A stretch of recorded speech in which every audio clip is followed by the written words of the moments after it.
Hey, everybody. So the other day I was at the pediatrician with my kids, and the doctor, who I know pretty well, asked me if I was okay. And I was like, what? And apparently he had seen the video I made a few weeks ago that was really raw and emotional, and he was a little bit worried about me. And a bunch of other people asked too. So I just wanted to kind of tie up that loose end. So first, I do want to apologize. I kind of left y'all hanging there. I made a video showing the most intense part of my emotional cycle, but I didn't really fill in the blanks for you on how I processed through those intense emotions. So I just wanted to share that with you now.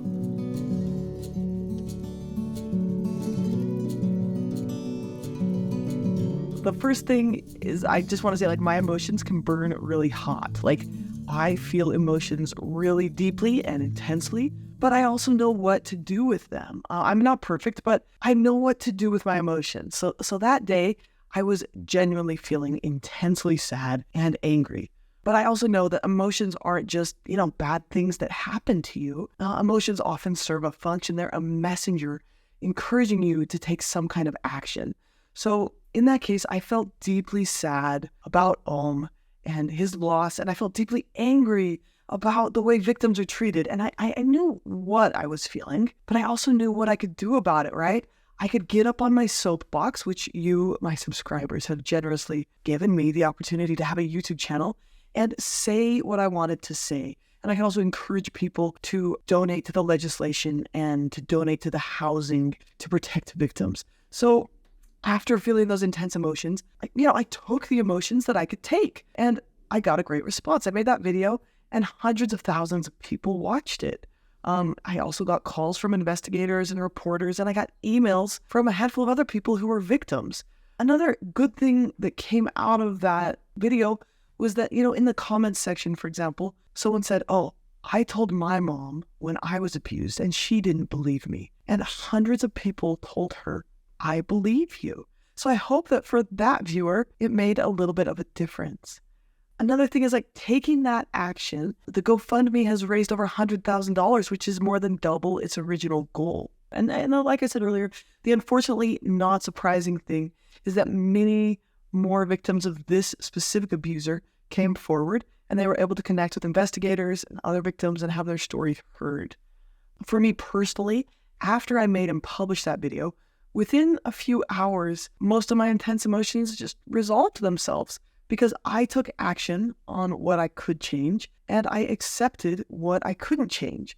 So feeling really intense emotions is totally fine with me. I can handle having big emotions, making space for them, and choosing whether to take action on what I can take action on, and accepting the things that I can't change in that moment. So for those of you who are worried about me, thank you for your concern. I love you all, and I care about you, and I appreciate that you care about me. And I'm doing good. I'm sleeping good. I'm feeling good. I'm back to making videos, and I'm playing with my kids. Life is what I want to be doing, right? And when we work through emotions, when we allow ourselves to feel them and to notice them and to name them and clarify them and decide if there's some action to take, and then we take that action, emotions generally resolve themselves. And if they don't, which is okay too, emotions hang around sometimes, we can just make space to feel them. And so for me, emotions don't drag me down. They don't ruin my day. They don't interfere with me living the life I want to live and pursuing the purposes that I want to pursue. So I do want to say thank you for all those who expressed concern for me. But just for me, just because I was feeling intense emotions, it didn't actually mean I was struggling in a chronic way. Those feelings are real and they matter, and I sincerely do care. I do still care immensely about supporting survivors of abuse, and I'm going to keep doing my work and living my life. And when opportunities to support them come up, I'm going to keep taking action to change what I can change. Now, I understand the situations aren't always that simple.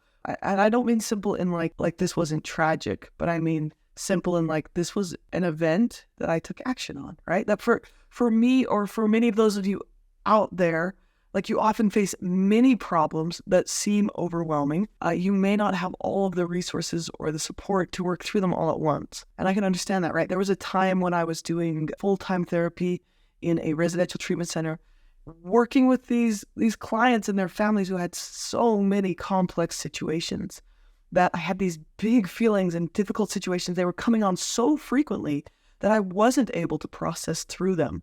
I felt helpless and overwhelmed at times, and that led to chronic stress and burnout and chronic insomnia. It's like if someone throws a tennis ball at you, you can catch it and you can throw it back. You might even be able to catch 2 or 3 tennis balls. But when you have like dozens of balls being thrown at you, it's impossible to catch them all. And you might feel burnt out or overwhelmed, or you might give up. And in situations like these, setting boundaries can really help. So a boundary doesn't necessarily mean like to tell the world to stop throwing tennis balls at you, but choosing which ones you're going to try to catch. So in that situation 10 years ago, I took steps to switch to outpatient work and to add in more variety to what I do so that I don't burn out. I love doing therapy, and I love making videos, and I love hanging out with my family and hiking and working in the yard. So I added more variety to my life. And right now I feel like life is really good. So thank you for your concern, but please be reassured that I'm okay, and redirect your concern into resolving your own emotions. If you felt an intense emotion, ask yourself, is there some action I should take? What can I do to work through and resolve this emotion? Because emotions are meant to be resolved. And for the people who were abused by the psychologist and the survivors of abuse everywhere, they can benefit from your love and your action, from your support, from listening to them, taking action to make the world a better place and a safer place for them. So I hope that you can also take those steps to resolve the emotions that you felt in response to watching my video. So thank you for watching. Thank you for caring, and take care, everyone. I do love you all and appreciate you all.